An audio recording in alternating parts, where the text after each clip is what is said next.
Don't forget to hit that like button and subscribe. Seen about 4 films? Yeah, well, originally, we were meant to see Decision to Leave, Park Chan-wook's new movie, which I'm so fucking buzzing about. You were buzzing about it. We were seeing the reviews, and they were saying it's really good, it's a return to form. We were buzzing about that. We saw a little bit of the trailer. I only saw like 2 seconds of the trailer because I just want to get a glimpse to get like the vibe of if it's, get sort of like a sense of the tone, and then no more. That's all I want to get. And I was like, I got 2 seconds of it, and I was like, this looks fucking great. Can't wait. You were like, let's go see it. We got our new membership. First film back we were going to go see, and we ended up being like 45 minutes late. Well, we got delayed for you guys actually filming. That's right. What was we doing? Killer Clowns from Space. An episode that never actually aired, and the video fucked up. It never aired, unfortunately, and plus it started proper pouring down with rain, so we were like, oh. Yeah. And we got off because we went to see the nice one in King's Cross, the nice cinema, and for whatever reason, the website just wasn't working. So when we were walking there, we just couldn't book anything. So it was like, well, Black Adam's sold out, but we don't want to see that. Yeah, you couldn't see what was available. Yeah. The only thing that was showing up was Black Adam had like 1 million seats. Yeah. Because it had the big screen, obviously. And I've actually heard it's all right. But there's something about The Rock. The Rock is kind of like, you know how certain actors are like Kurt Russell, we've spoken about before. He even talks himself how he's so good at picking scripts. He is the sign of a good film. Even if like you don't rate Kurt Russell.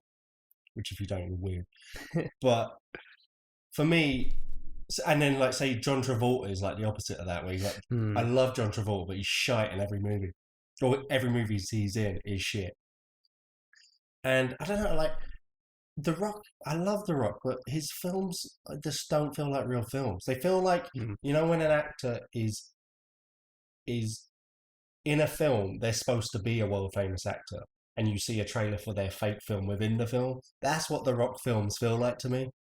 Do you know what I mean? I get you. I mean, you could tell that he wasn't very good at picking roles. Because I remember, for whatever reason, my dad got Doom on DVD. Do you know Doom, like the video game? And for some reason, like when it was out when I was younger, because I used to play the video game. The video game's quality, obviously. It was so shit. Like me and my dad were watching it because we paid for it, and at one point my dad was like, "I'm sorry, I bought this." And I was like, "No, it's cool. You wasn't to know like how bad it was, but it's gone." I can't. To be fair, Declan, I actually had some love for Doom back in the day. Oh yeah, fair. No, don't get me wrong. It is shit. It is terrible. Yeah. And it's kind of funny what you're adapting a video game, and it's funny the things they think, "Oh, let's keep and let's not keep." It's like let's not actually follow any of the storyline or plot. Sort of keep the Hell Dimension thing in, but then have like a 20-minute sequence where you're seeing a third-person guy, but you're not controlling. Yeah. So it became like, it was like you're in a video game. And it's like, yeah, but you can do that at home by playing a video game, but you're not playing this. It was like when you had to watch your older brother play a video game because he wouldn't let you. But we didn't want to see Black Adam. And we got into the cinema, and it turned out there was a lot of seats available for the Banshees of Inisherin, which we both wanted to see anyway. But, you know, when there's a couple of films out at the same time, you generally, unless, like, it works out, like, you're seeing it with different people. If you're seeing it with the same person, then you go in order of what you want to see first, don't you, usually? And Decision to Leave was actually on our top thing, but we never got to see it because it was out of the cinemas, like, a week later and early. Yeah. But we ended up seeing the Banshees of Inisherin. And what did you think of it, Phil? Well, this one, before we continue, this was second on my list after Decision to Leave, actually. And I was looking forward to this because by the same director of In Bruges, brings back Colin, Farrell and Brendan Gleeson. You know, and the reviews were all like amazing. Even the person behind the till, behind the bar at the cinema place was like, "Oh, it's fantastic." Yeah, the cinema we go to is everyone that works there are usually film people, so they always either give you a good vibe or you can trust their opinion usually. What did I think of it? I think, to be honest, Declan, for whatever reason, from like reading, I read a lot of stuff before I saw it, and by the time I got to see it, I was a bit too hyped up, I think. So I really liked it. It was funny, but on reflection, like when sometimes when you see a film and you reflect on it, I've had all this time to reflect. It was quite fucking depressing. Right. But So do you reckon now, knowing the hype's gone, you've seen it, you know what you're getting, let it fade away for a bit, and then maybe go recheck it out in a couple of months' time, and you might enjoy it more? yeah, I agree with that statement. Don't get me wrong, I really did like the film. I thought it was like beautiful, the scenery in it, Yeah. everything, and everything like that. But and it was funny. It was funny, but it was very bleak. That's what I think. It is bleak. Yeah, My thing going into the film was, I actually was kind of the opposite to you. Like, I love this director. Got the tone from the advert. Like I said, I see like 2 seconds of the trailer. I'm like, I'm in. But I was actually saying that I watched the whole of the trailer because, I saw it before another film in the cinema. So I'm not going to shut my eyes and put my fingers in my ears. So I watched the whole of that trailer. And like, I wasn't finding any of the gags or jokes they kept in the trailer from the film funny, and I was kind of like, ugh, like I do still feel compelled to see this, but I don't think I'm gonna like it, or I'm just not feeling it from the trailer.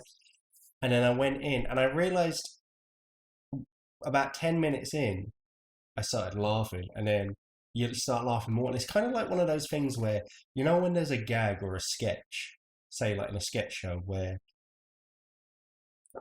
I don't know, say they repeat something over and over, like a joke or a thing, or they keep saying something. yeah, like and it's not funny. And then maybe once they do it 7 times, it starts becoming funny, just because it's like, why are they doing it over and over? And then it stops being funny again. And then it starts being funny again, nearly, because it's like, and it sort of goes in waves. And I feel like the bleakness and the absurd humor in the film and the bluntness about certain moments, it's funny only as a big collective. Like, there's no gag you can take out or joke and put into a trailer and be like, here's the funny bit. Here's the bit where Stifler's mum gets off of the other guy, or whatever, from American Pie. It's not that sort of film. You have to watch it in its entirety, and you kind of, it's the sum of all its parts, if that makes sense. And like, watching it, it's not funny without like watching the whole movie and you get absorbed into it. Yeah, I mean, because it is bleak. It's so bleak, but it's so funny in a weird sort of way. And probably depending on what mood you are, or maybe what stage of your life you're in. I mean, maybe if you relate to the characters where you are a lot older and maybe your life is kind of not in a good place where you want to be, maybe it won't seem so funny. Maybe it's just funny because we're younger and things aren't going too badly. But it's a film I absolutely loved and recommended to no one.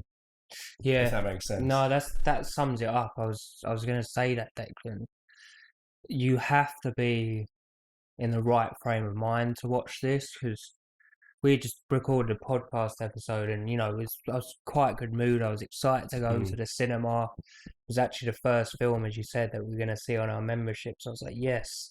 But if I had met you straight, for example, if I had met you straight at the cinema from a very shit day at work, and you made me watch this film, I'd be like, internally inside my head, like, oh, fuck this. I can't be bothered. Because it is, but it is good the way that, I mean, Barry Keogh's in it. And his character, I won't spoil it for anyone who hasn't seen it. It's kind of a relief when he comes on, because he's kind of like, it's going to sound weird. It's meant to be a dark comedy, but he's like comic relief because he's just a happy guy in his own way. And he's comic relief, but he might have the saddest and bleakest tangent in the entire film. Yeah, but he's hilarious for it, and he's such a good actor. Colin Farrell's another one as well. I nearly feel like he never. I don't think the average person thinks Colin Farrell great actor. The way people like Johnny Depp, great actor. you don't think, even like, Or Daniel Matthew Day-Lewis. McConaughey, like no one thinks, oh, he was that guy that used to star in rom-coms. They think like amazing actor now.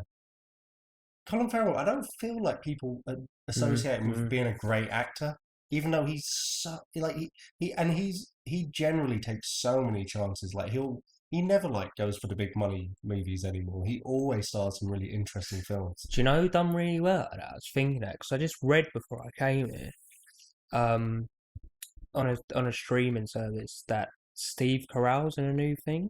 All right. Where basically he's a psychologist or psychiatrist, and he gets held in a house by a murderer.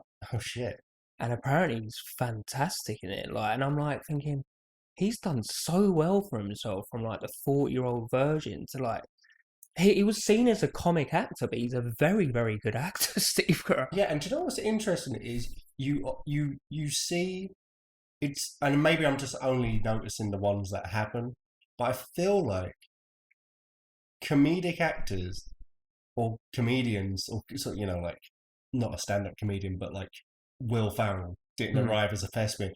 But comedic actors are a lot better at making the transition to really high-quality, serious acting compared to the other way around. Yeah, I don't picture Daniel Day-Lewis being hilarious in something. Well, there was that. Do you remember that episode of Extras with Liam Neeson? Oh, yeah. And he's like, I'm going to be a stand-up comic. My wife's got cancer. It's like, and they're taking a piss out of that. I don't think a serious actor has ever been like good in a comedic role.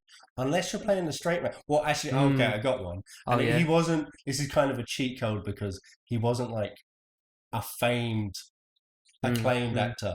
But Leslie Nielsen was always a serious actor up until when it must have been in his late 50s when he was in Airplane. I mean, he had white hair. But I think that kind of works because his whole vibe was such the deadpan delivery of like... In Airplane, but later, all the Naked Gun movies, he swaps between doing deadpan when someone else has been ridiculous to being the absurd character at times. So he could do it all. So he was fantastic. I know what you mean. It's in a certain profile. But yeah, Banshees of Inisherin, brilliant. Yeah, it was brilliant. I think another point to add on it, I was thinking about this again. It's like the sort of film that you, as you said, I recommended it to no one.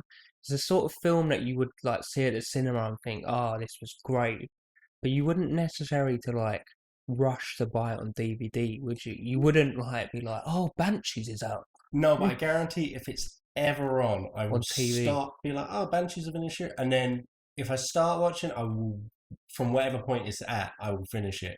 Yeah, okay. It is an absorbing film, but it's not a film that is easily accessible or you immediately think that would be a fun way to spend 2 hours. And by the way, when we're saying when I'm saying I wouldn't recommend it to anyone, it's nothing to do with the content. It's more to do with just, I really have no confidence predicting if anyone would like this film. Yeah. I wouldn't even I feel very confident recommending a film to you. I wouldn't even be sure if you'd like it if you hadn't watched it with me. Yeah, I mean, the sort of I'm trying to think of other people that we watch films with, and I think 99.9%. There's a couple of people we know that. There's a couple of people we know that enjoy films like we enjoy films, not necessarily for what it is, but the art form altogether, rather than just the 2 hours of the runtime. Film nerds, basically. But all the other people, I think, would be watching it and be like, basically, essentially, what the fuck is this? Yeah, they'd be like, but I can imagine this will 100% Declan in about a year or so, or maybe less, come onto Film 4 and it'll be like, oh, I'll watch this. Do you know what I mean? Yeah, absolutely. Back in the day, Film 4 at like 11 o'clock Wednesday. It's perfect for Film 4. You know, because we've been going cinema so much, you see the same trailers again and again. Yeah. So the next film we watched was actually Triangle of Sadness. And we kept seeing the trailer, but I actually wanted to see this one, Declan, because I know about this director, because I previously watched The Square.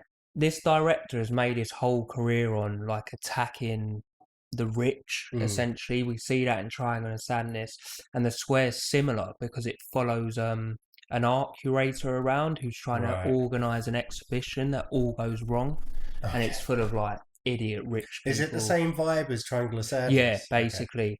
So I really wanted to go and see this. Now, would you say, like, from watching a trailer, you kind of get the vibe that it's on a cruise and that? What was your thoughts on the trailer? Did it jump out at you? Was you like, I want to see this too? Or It sells you the tone.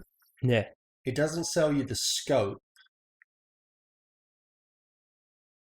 To be honest, I wasn't feeling it so much. I was kind of like, I'll go see that. You were badgering me to go see it, and I'll see anything, except for Black Adam, apparently. But I'll literally see anything, really. So I was like, yeah, I'll see it. I wasn't like, oh, that's right at the top of my list. But it looked good.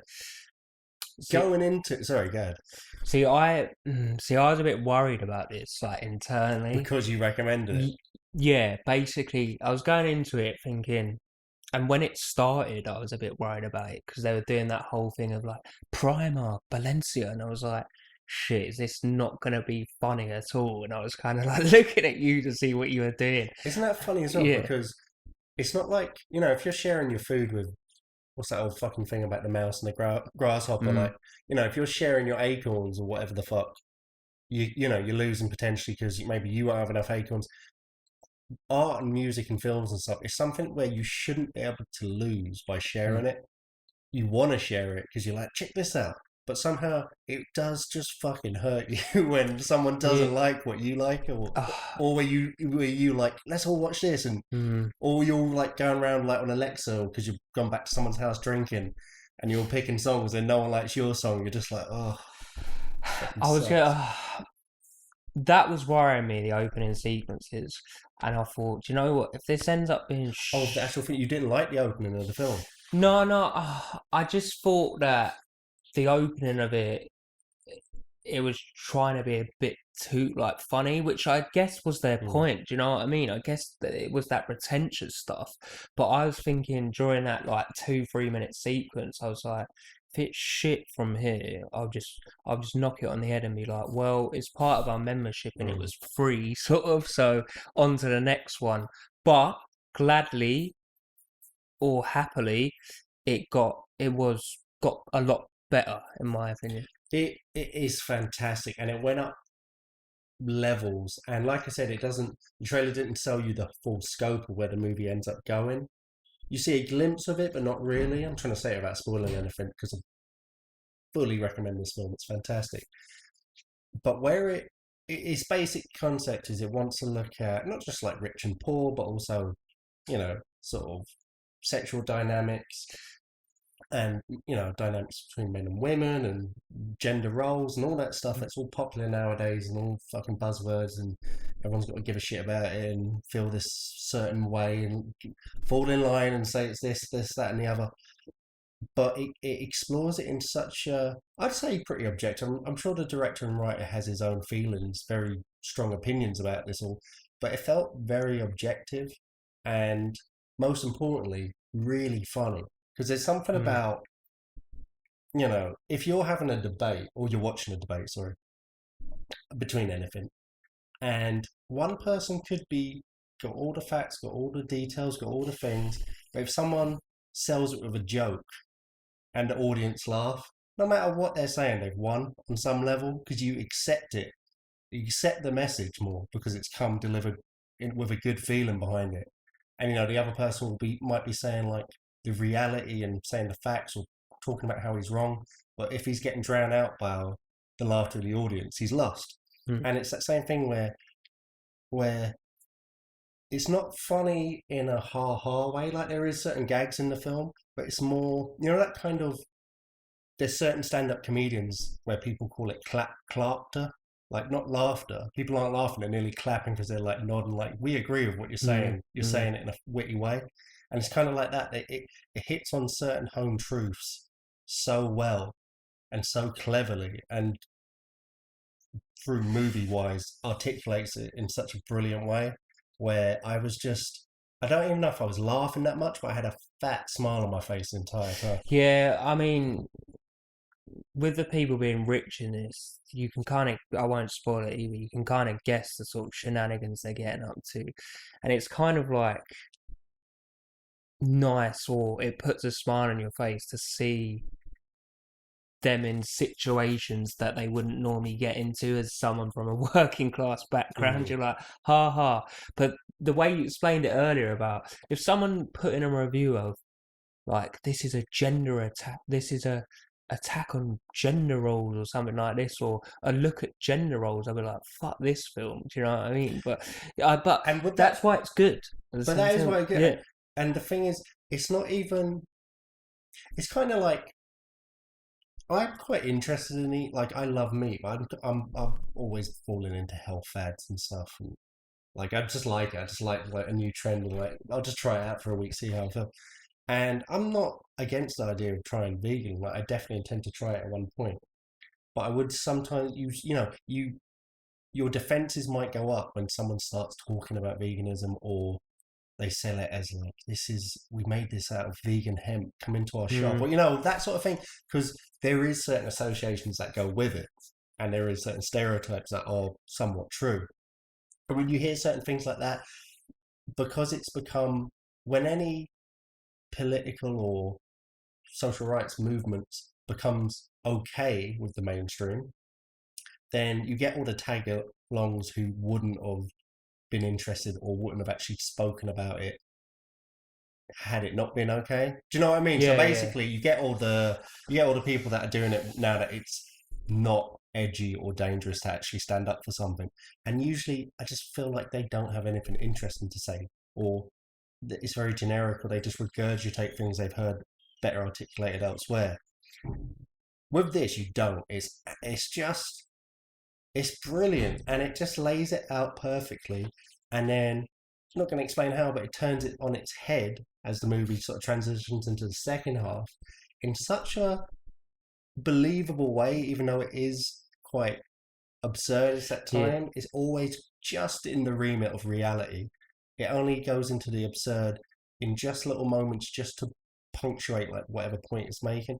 But it's just fantastic. And another thing is, how good is the cast of characters and actors? I was about to say, like, this film starts off with someone who you're like, oh no, that poor guy. And the acting is so good in it that you actually change like once or twice to who you actually like and are supporting now. Like from the people at the beginning of the film who you're like, I'm behind this guy. By the end, you're like, hate that guy. That's how good the acting is in this. You're so right. Like you love or hate every single character at one point in the movie. It might be the beginning or the end, or depending on how the characters and the dynamic changes.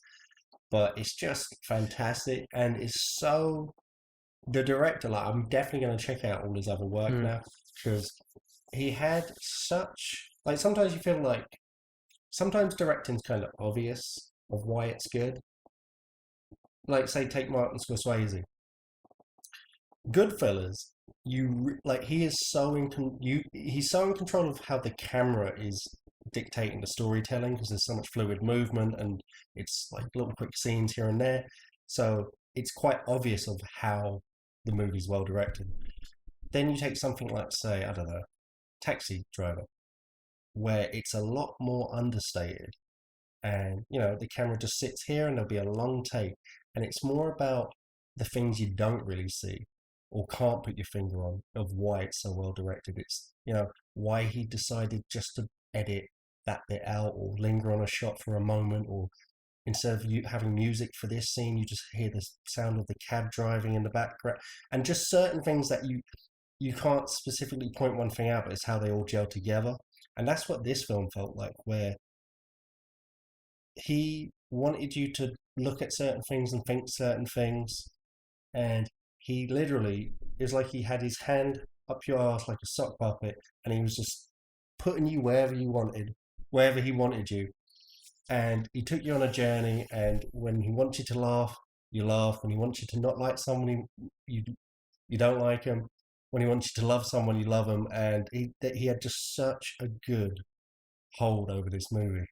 Yeah, I totally agree with all that. The way it felt to me at points was because we're looking at the characters obviously through the camera, but it was so well directed to me that I kind of felt that I was actually within the room or sitting at the dinner table watching this unfold in front of me. I had a real, why I like this film so much, I felt like I had a real personal connection to it. Even though like I'm not on a billion-pound boat, it's just like I could imagine myself there looking at these people and scratching my head, like, do you know what I mean? And it was just fantastic. It was just brilliant. It's the piss test as well, where if you're watching a film in the cinema and you don't realise you need a piss until you really need a piss, it means you're absolutely sucked into the film. Yeah. So the next one was Aftersun. Now, going back to this day, this was a double header day for us. Yeah. So we saw 2 this day. So we started off in the morning with Aftersun. Again, I think when we went to see Triangle of Sadness, the trailer for Aftersun came on. Yeah. And we discussed about trailers and their effects on Banshees.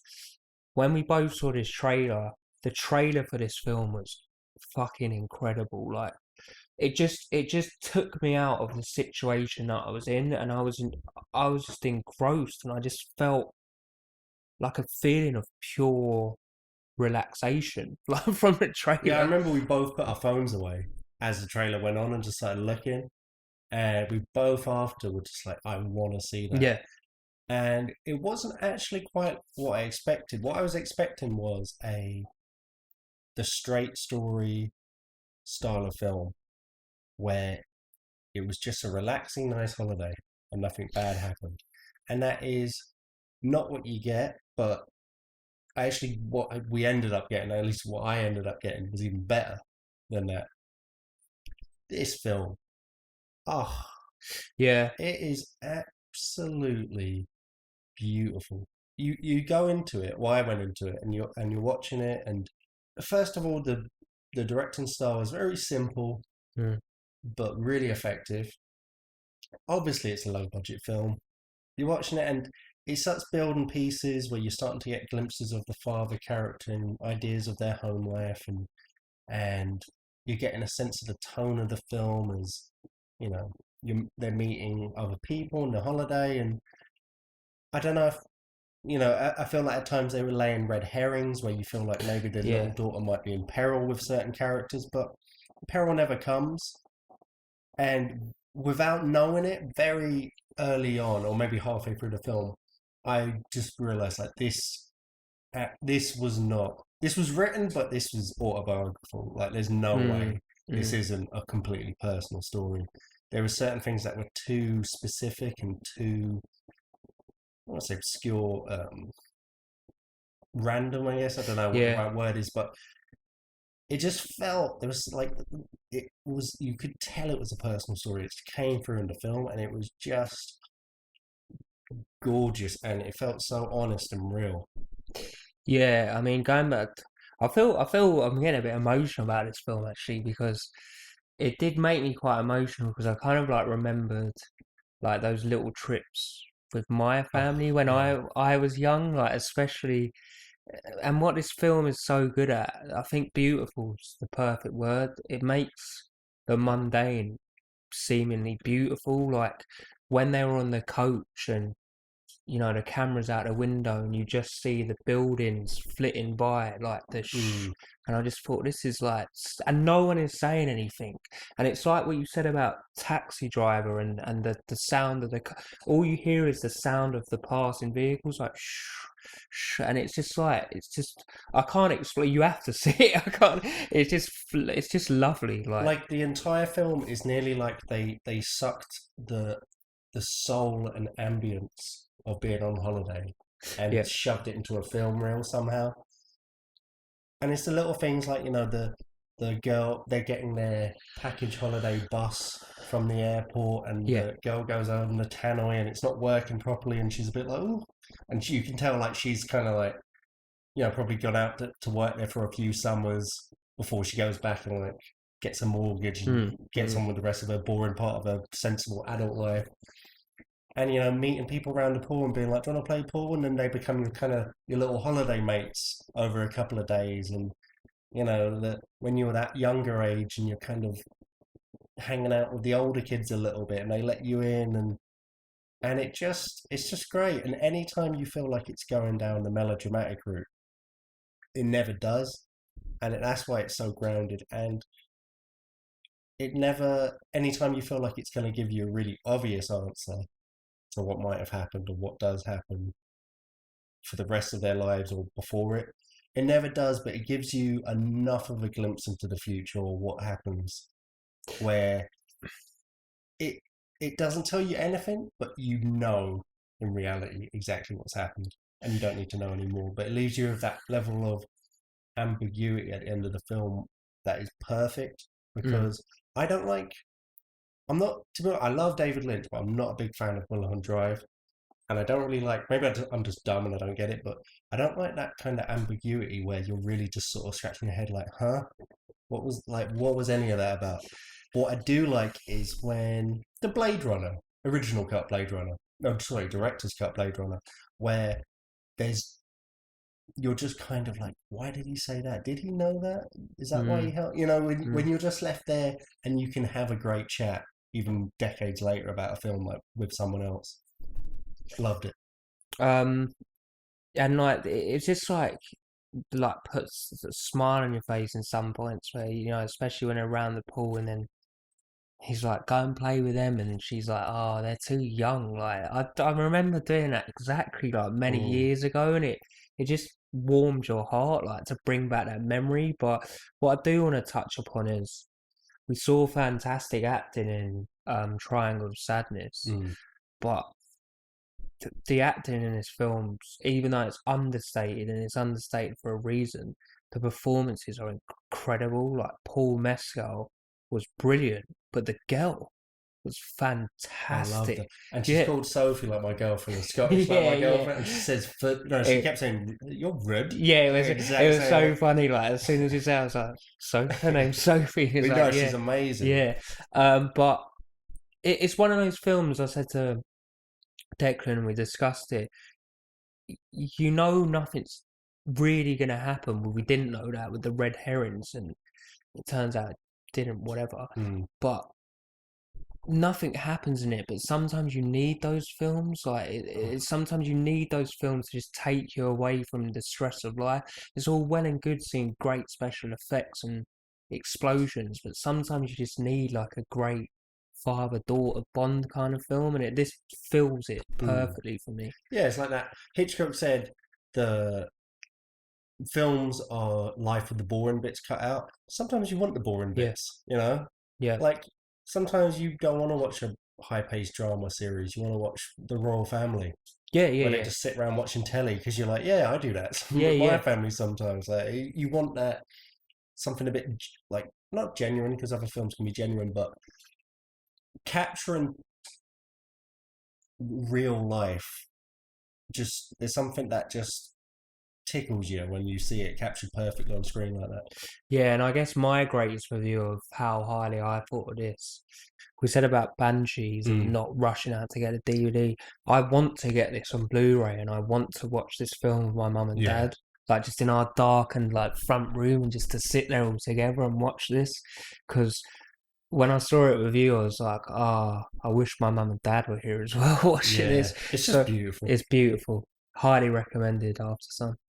And what is the last one? I can't remember. Well, we keep calling it Chef because... No, Menu. Because we was on the way on the underground somewhere, and then you said Chef, and then ever since then we're like, we're seeing Chef Sunday. So it's the Menu with good old Lord Voldy himself, Ralph Fiennes. Absolute legend. Yeah, absolute legend. Again, this is one we saw the trailer for about 10 times. And let me think about this. I liked it, but I wouldn't say I loved it. Yeah, that was my basic take. We both walked out of the cinema and we were like, yeah, that was good. And it didn't help that we did a double bill and we watched Aftersun first. Blown away by that one. Also, completely different tone. Also didn't help that we'd seen Triangle of Sadness just a week or two before.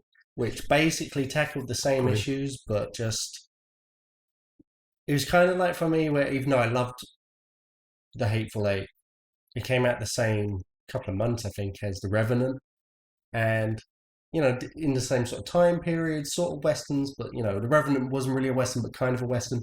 But I just felt one film was just on a completely other tier and kind of not like anything I'd seen before.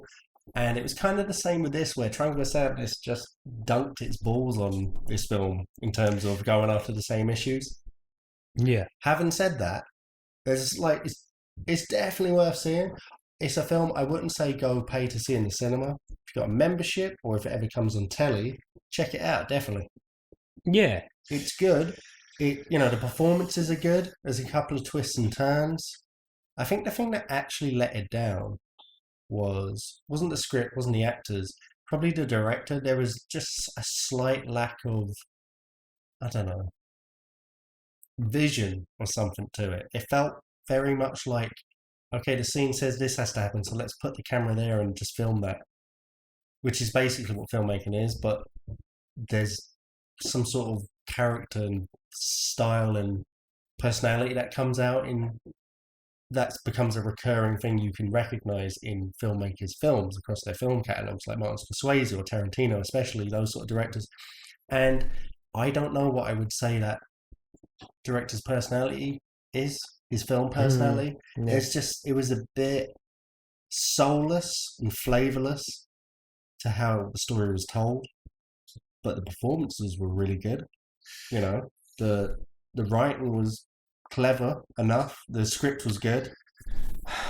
Yeah, with the script, I feel like, even though it is what it was, the film, I feel like I can't specifically name another film off the top of my head, but I feel like this format's been done before. Where I know we just talked about Triangle of Sadness, which is the same thing, just on a cruise. That was just coincidental. If Triangle Sadness, I don't know if it is actually, because we're kind of in the era of that. Yeah. Squid Games was the true. big, probably will be remembered as the biggest cultural impact in terms of that. But it's very much the in thing to deal with class and rich and poor divide these days. But yeah, as you said, I feel like, I don't know. I feel like maybe if we saw it on its own, maybe I would have rated it a lot higher. But I think, and the thing is, Declan, Aftersun is so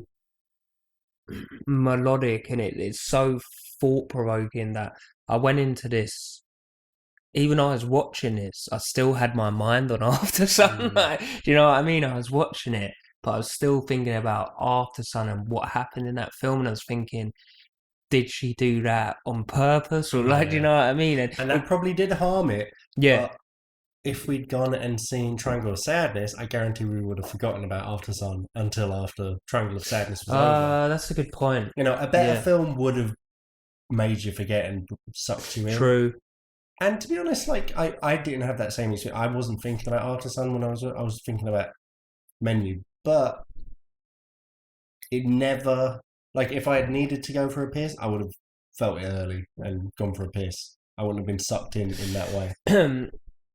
I guess with the Menu, it just never. It felt like it was in second gear, and it just remained in second gear the whole time. That it felt like it had another level it possibly could have gone to, but it never got round to that. Do you know what I mean? That's exactly it. Because if you stopped us, I guarantee if you stopped us 2/3 into the movie, brought us out, somehow did a podcast segment for that, I bet we would have been raving about it. But it just kind of never built on the promise it built. Yep.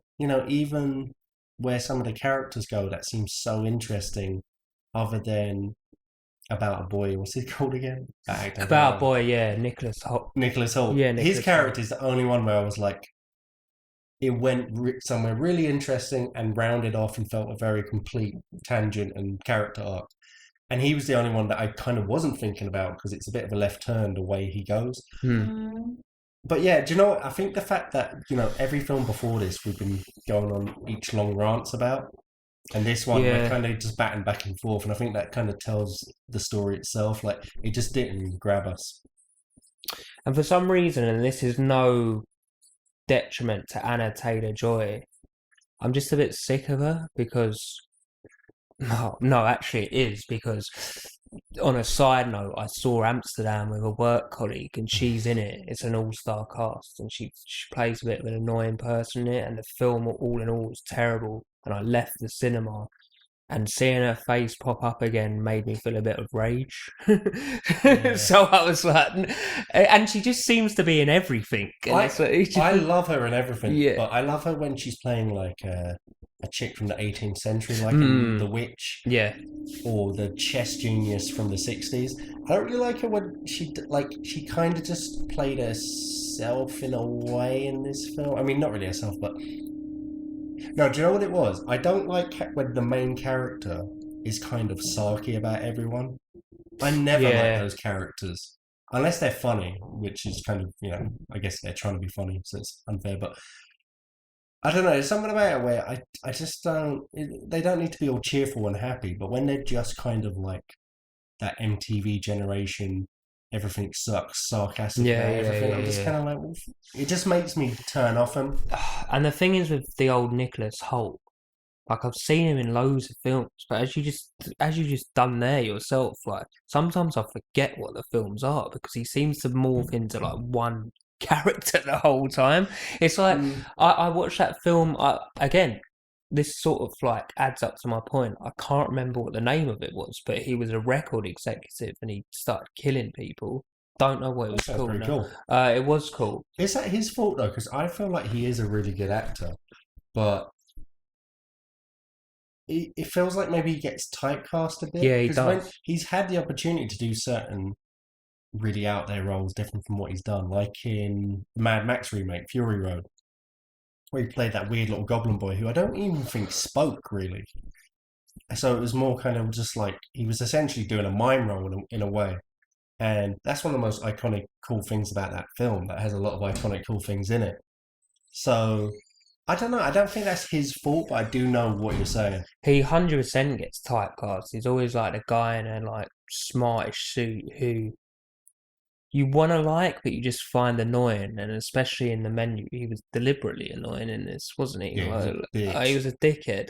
So like, and as I said, like, even though it had its twists and turns, I just feel like the script, I feel like the writers could have done something else to just elevate it to the next. So what that is, I don't know. Yeah, do you know what? Now that I think about it more, it does kind of feel like a really good first draft. A couple more 100%. working out the kinks.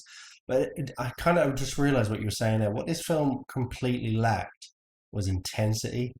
It's the kind of film that is supposed to ramp you up to that point where you're just like the geezer that directed Irreversible and Performance or whatever those films were. He would have been perfect making this film because he would ramp it up to an absolute unbearing melting pot where you're nearly just wanting it to end. Yeah. And that it just didn't have it. It never really had that intensity. It had it in parts, but it just would let go of it because I don't think the director really ever had a grip on the tone the movie needed. I think the best intense performance I've ever seen, and like it would have been so funny if Ralph Fiennes' character was like this while they're eating, is Ben Kingsley from Sexy Beast. Fuck me. You're gonna fucking eat it, you can. There's the guy as well. Yeah. Think about his two most iconic roles was that and Gandhi, which couldn't be any further apart. And do you know what like the kind of do you know what kind of the intensity they could have transferred it to, which would have kind of worked in this like kind of restaurant setting, kind of like the intensity that you see in Birdman, like that, like that would have worked, but it's just very at points for what they're trying to do. It was too lethargic for me, like and I feel like if gone a lot darker, a lot less levity, and made the comedy darker. I think the kind of comedy it had was nearly a bit, I don't know, like catty Sex and the City-ish. No, I agree. Not that I know what Sex and the City comedy's like, but do you know what I mean? It was... Sure. It was, you've been watching the box sets like over the movie there. with the camels. Yeah. It just... Yeah, like it never took you on the journey where it was going because it didn't like the tone of the film just did not fit what was happening Yeah, on screen. I'm not Or totally. maybe that's just the movie I wanted it to be. Yeah, again, for the viewers, I'm not totally slagging this off. I'm Yeah, not. no, I'm no. not. I'm not saying this is dreadful and shit. But I do agree with you that I don't think it's worth spending good money to see this. It's the sort of film that if it comes on TV, I recommend watching it. Yeah. But don't go out of your way to watch it. No, we're not slagging it. We're Yeah. more saying it's like it missed one ingredient and the whole recipe fell down. See what you did there. Well, oh shit, I didn't The even remember menu. that. Oh, fuck. Yeah. Oh, that bombshell. Well, do you know what? Let's just round off some other Let's- ones, some films we didn't see together. I saw Don't Worry, Darling. I don't know what everyone's on about. I really enjoyed it. I thought it was really well directed. I don't give a shit about any of the drama or supposed shit that's happening around it. But Olivia Wilde, don't know, maybe she's not a very nice person, but she's a good director. So I want to see her keep making films. I thought the script was really good. I thought the visual setting of it was really good. I thought there was a personality and sort of consistent tone to the whole film. I really I really appreciate when someone, when you're trying to do that sort of dream sequence physical representation, if that makes sense. Mm. I'm trying to say it without spoiling moments in the film. But when you're going for that sort of surrealist thing and you're having certain things physically happen on screen to represent the fact that this is maybe happening for real or not for real in someone's head, I thought that was done really well, and I love when a film gets that right. I just loved it. I thought it was fantastic. It's on my list. I'm definitely it's gonna watch brilliant. it. I really liked it. Maybe I got put off with it with the reviews, which is a good. That's why I'd never listen to Yeah, it. exactly. That is a good thing. Unless they say a film I want It's to be good is good, Yeah, then I yeah. listen. But if they say anything else, I'm just like, I've seen. So I watched. When you go through Netflix and you're just looking around and you stumble across something. I've seen Surge.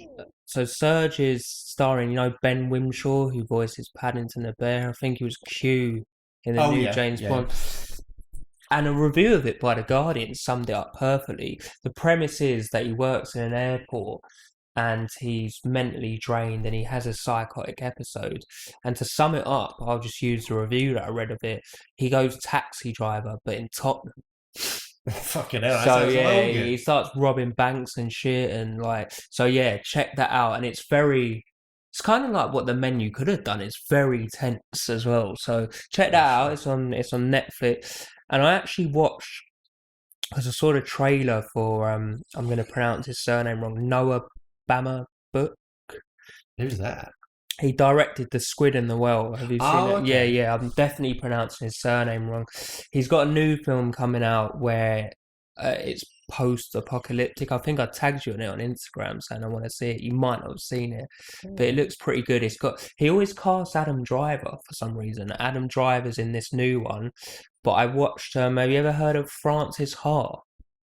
No. It's one of his films, and it's kind of like Aftersun. I've had a bit of a his films generally. Yeah. I like the tone. Yeah, I've had quite a few couple shit days at work, and I kind of just want films where it just follows people around and you don't have to think about it, and they're always roughly like an hour and a half long. So this follows around, I think it's Greta Gerwig, 20-something in New York, as she gets thrown out of an apartment, has a breakup. It sounds all depressing.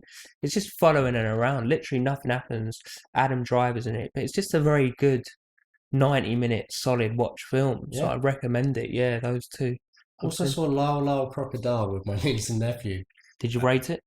Yeah, it's good. It's a singing, dancing crocodile. It's pretty good. He doesn't speak. The only thing I didn't like about it was that the singing voice didn't match up to the crocodile. Like I just didn't. I don't know. It was just too high or something. I think that's Shawn Mendes. Actually. Yeah, he's got a beautiful singing voice, but just didn't fit the crocodile the way I thought his voice was going to come out. But yeah, good little film to see with your face. It was also nice seeing what's that actor who was in Javier Bardem. Javier Bardem Playing sort of a silly kids movie role. It was just nice seeing him in something really different. Didn't to what have I've never the, seen him before. He Didn't have the old he cattle didn't gun. shoot down Lyle Crocodile. The cattle prod. He wasn't doing the old. Yeah. But films you want to see. Well, we're actually December the 1st now, so we perfectly summed up our November films, which is nice. Yeah. So December films. What's even coming out? I don't know. So I want to see this new Noah Bama book one that I just discussed there. Actually, I'm not gonna. I still haven't seen Decision to Leave, so I'm gonna catch that. Let's watch that. Obviously, we can't see it in the cinema, but let's both watch that and then do it on the next. Yeah. Oh, sorry, and I saw another film. It's another Korean film actually called Memories of Murder. Oh, it's a fucking great film. Yeah, so I caught it. Very, very good. We should do a Korean one for some. Yeah, I love Korean films. So you've seen it, yeah? Yeah, really fantastic. Not for years actually. Maybe I'll watch that this week. So, which one out of all the films we saw what was your best? Got to say, Triangle of Sadness. It's just the reasons I said it. Just really liked it. It was just really, really good. Then Aftersun, then Banshees of Inisherin. All of those pretty close together. Although it was easy for me to put them in order, but none of them are leaps and bounds ahead of the other. They're all really, really, really good. Menu's right at the bottom. Not right at the bottom. It's not fair. It's easily fourth. Like it's the rest. Totally it's true. Separated from the other three, but still worth seeing. Just don't pay money to go see it. Yeah. See, the thing with the 4 films, I wasn't really. I'm going to be honest with you, and I'm not just saying that because of what you just said. I wasn't really that excited to see the menu the whole time. I was just like, I'll see it because simply we got a membership and I want to see all the films. So maybe I went into that with a negative attitude, and I still am thinking that way, which I am. But I was most hyped to see Banshees. Actually, you're being very fair. Like you're really looking for reasons for why you didn't like the film, other than I know, not liking the film. No.